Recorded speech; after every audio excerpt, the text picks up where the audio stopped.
Captain Glen getting ready to go. Woohoo! Rev that. R is for race, right? Yeah, R is for race. That's right. Race in reverse.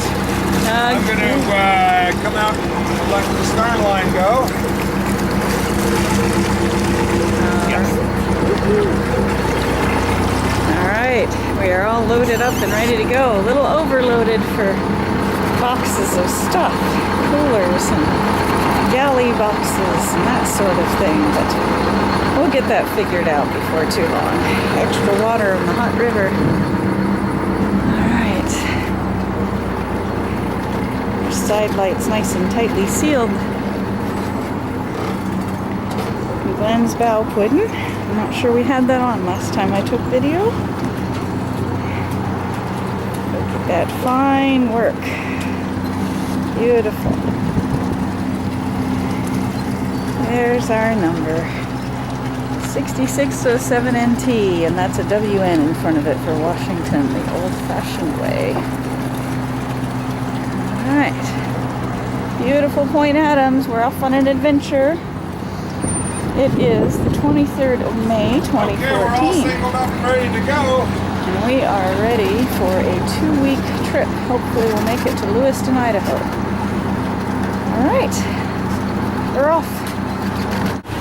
Okay, we're in the Dalles Dam. The lock gate is just closing behind us. We're above the Dalles, and it's been a little sloppy coming in here. The current is running. We're having to run flat out almost to just to stem the current coming up the river here now. So hopefully it'll flatten out a little bit by the time we get on the other side, and it'll open up some. So let me take a look around the other way, and that's just about closed. We'll be floating up any moment. We got our skiff with us this time. Finally got the little motor running good, and so we can anchor out and take the skiff ashore. Got a brand new pair of oars, and everything is looking very good. These are absolutely monumental chunks of concrete. They're just stunning. My God, look at this. Look up. Whew. Glad I don't have to climb that. Well, we are just passing Rufus. For the camera, this is the point where we watched fireworks from last year. We're not doing that again this year. It took us a little over 4.5 hours to get here on the boat from the bow. On the north shore of the river, you can see wind-blown trees. The wind is blowing behind us. It's been about 20 miles an hour all day. Campers next to the fishing pier. And current's pretty strong here. We're going practically full out, 1400 RPM and change, and we're only making 4.5 knots because of all that water coming out of the John Day Dam. 4.5 knots as we're headed towards the locks. And there's campers on the beach. It's Memorial Day weekend. People walking on, I should say, the shore. It's hardly a beach, it's mostly rock, but it's a nice place to hang out by the river and go fishing on Memorial Day weekend. And there they are, our lovely pelicans. Saw a bunch of them taking off, and there's a small rookery around the corner. And we're that much closer to the John Day Dam. There are beautiful spillways. There's our lock gates, which we are headed towards. He would call the lockmaster, and it would take 10 minutes to get over there. To give us clearance to get through, so I guess they don't always come up. I mean, not very many vessels come up this far. So, Glen wants to show the GPS speed. The current is very heavy. Base of the dam here. So, let's get back. There's our GPS showing us going 2.4 miles per hour.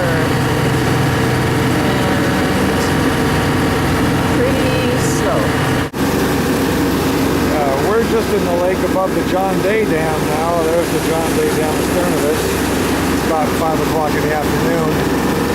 There's all the wind towers, of which there are thousands in this area, and a lot of the basalt scree on the hillsides here. And we're looking at about 1,000 feet up there. Right now we got about 120 feet of water underneath us, and we're just rolling up the river, and the sun has finally come out. It's been raining all day, but the sun has finally come out, and we're not freezing wet now, and so we're hoping to make Arlington by about 9 o'clock tonight. And we're tootling right along. Here's our little dinghy, just following us like a puppy dog. And there's Glen running about in the skiff at sunset. Our boat is in the Umatilla Marina, and we just finished a most spectacular cribbage game in which I stomped him. And then he decided to see if the boat was running okay after being battered about on the river for a couple of days, and it's running okay. Well, good morning. It's Sunday, May 25th, and Captain Glen is fighting the wheel pretty hard because we just came out of Umatilla Marina and right into the flow out of McNary Dam. You might not be able to see how strong that water is, but here's the dam with all the spill gates open, and it's pretty rough out there. And we're barely making 3 miles an hour against the current. You can hear the engine roar.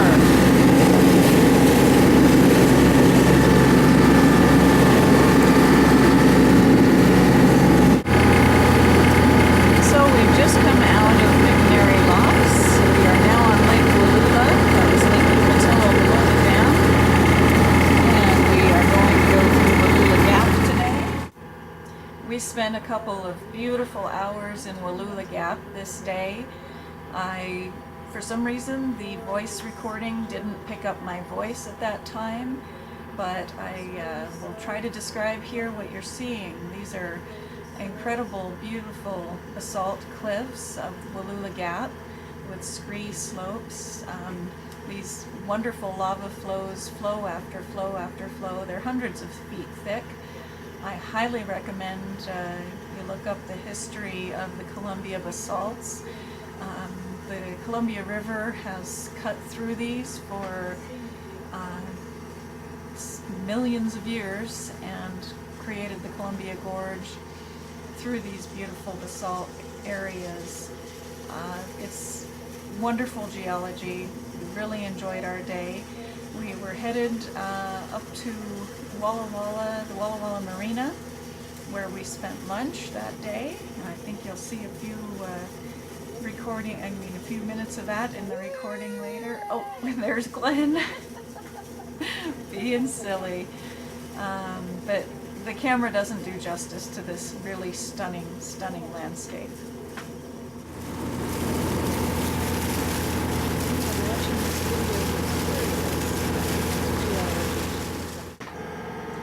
In spots you can see 10 or more layers of these wonderful lava flows, each laid down tens of millions of years apart, each 100, anywhere from 75 to 100 feet thick. They're full of columnar basalts. That has to do with the way the basalts cooled and form regular hexagonal columns. It's really beautiful. There are some areas called palisades, which are incredibly striking. In a moment here, I'm going to zoom in on the caves in the walls, and they once housed peoples of the river area. You'll regularly see large raptors nesting in the walls. In the smaller areas, you see thousands of swallows, cliff swallows. It's really beautiful. So it's 1,500 feet to the top of these, 1,000 to 1,500 feet. When the Missoula floods came through, carving out Wallula Gap, this was the one area of the Columbia Gorge that didn't give into the water, where the water didn't spread out. So all the waters of Lake Missoula, each time it flooded, came through Wallula Gap. So it's a very deep gorge. The water here was upwards of 1,500, 2,000 feet deep, carving the cliff walls clear up to the top of the gorge. I'm going to zoom in here on this incredible narrow area. And here's the Walla Walla Yacht Club, where we stopped for a really wonderful lunch, met some really great people. That was a fun stop. It is not on the Walla Walla River, which is not navigable, not deep enough, but we had a great time. This is just a sampling of the really blustery wind we dealt with on the day we were headed into the Kennewick Marina. There's one of the railroad bridges. Well, good morning. It's Kennewick, Washington. This is Glen. It's Memorial Day. There's our boat swinging in the, well, not swinging in the wind. It's sitting on the corner in the wind, and we have a good spot actually. Yesterday, when we got here, this whole basin was filled with rafted revelers. There must have been 30 or more boats all rafted out here in this turning basin, and we had about 15 different radio stations all going at the same time on different channels, and it was pretty noisy in here and a little tough getting in. But we had a great run up from Umatilla, and although the last, once again, coming through the last band, I've forgotten the name of it now, McNary. McNary was tough. We were running flat out and making about 2 knots. I was just noticing our flag's looking pretty tattered there, and I think by the time we get back from this trip, I'm going to have to replace it. It's getting a little bit shredded. So there's our Point Adams, and we're just about ready to go. Nice dock though, and it's actually got cleats. How exciting is that? Okay, we are just going underneath the lift bridge that marks the entrance to the Snake River, the confluence of the Snake and the Columbia. There's another lovely bridge over there. And it's ripping. And yes, we have a strong current. We're making 5.8 headway, but we're having to run 1250 to do it. So there we are. Snake is running pretty strong. There's something that looks like an old riverboat over there. Let's zoom in on it. Neat. Looks like an old riverboat. That side of the river is Burbank, Washington. I haven't visited since I was in college. So. Okay, we're in the Snake River now. This is below Ice Harbor Dam. It's a really fast current and a very, very narrow channel. There's about a 30-foot wide section you're supposed to stay in. Those are the orchards above Burbank, the fruit orchards. And this area of Washington is just filled with them, dryland orchards that are irrigated. And you can hear the wind ripping in the background. And as I back off there, just in front of the spotlight, you can see the water spilling out of the Ice Harbor Dam.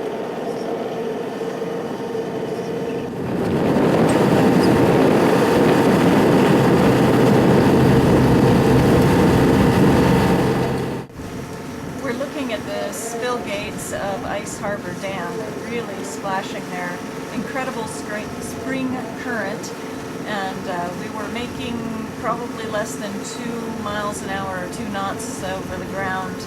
It took us over an hour to make the last 1.5 miles. Okay, that's a shot of the sea. You can tell the current is so swift, it is just absolutely burying the channel markers here. Again, this channel is very narrow and very fast.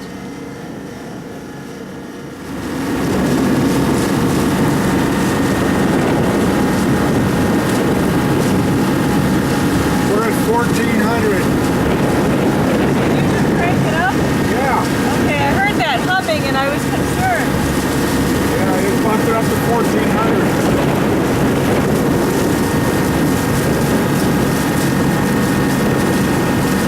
That's our current.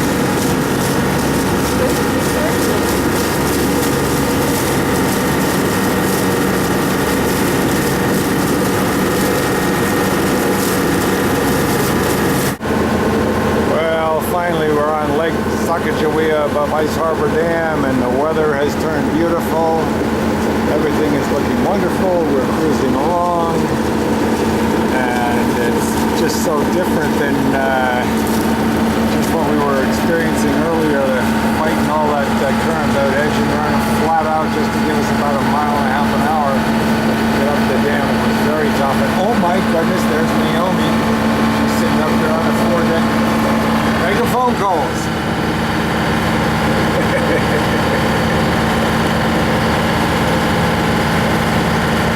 Yep, it's all good. We're having fun. It's a beautiful, beautiful day. The countryside is beautiful. The lake is beautiful.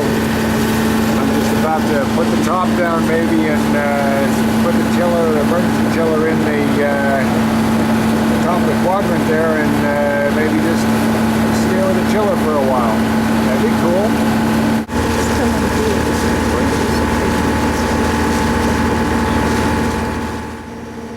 So this is a nice example of one of the many railroad trestles we see along this area of the Snake. Very old railroads that moved cattle, wheat, all kinds of commodities from inland Washington and Oregon along the Snake River.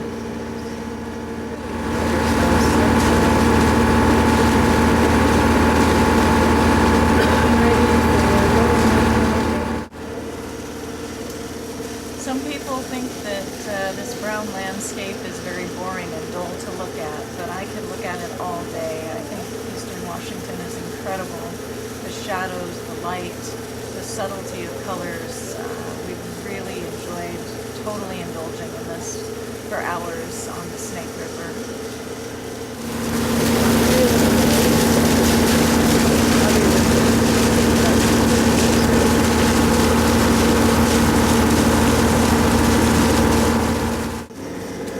This is our approach to Lower Monumental Dam, the second of the 4 Snake River dams.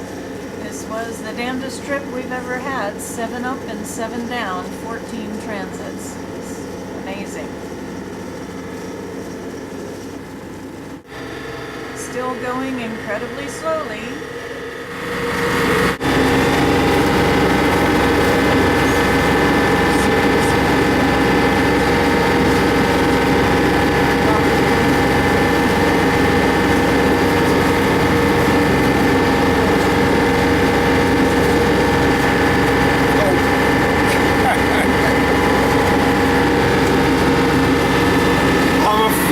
I'm afraid.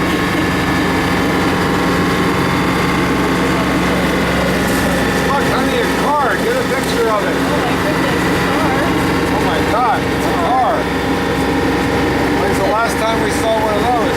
He's stopping to look at us. Ah, he is. And there's the car that was stopping to look at us, taking a picture out his window of us taking a picture of him.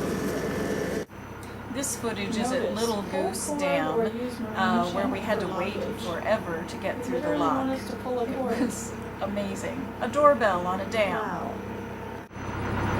Notice, pull cord or use marine channel for lockage. They literally want us to pull a cord. Wow. And here we are, 75 miles from nowhere.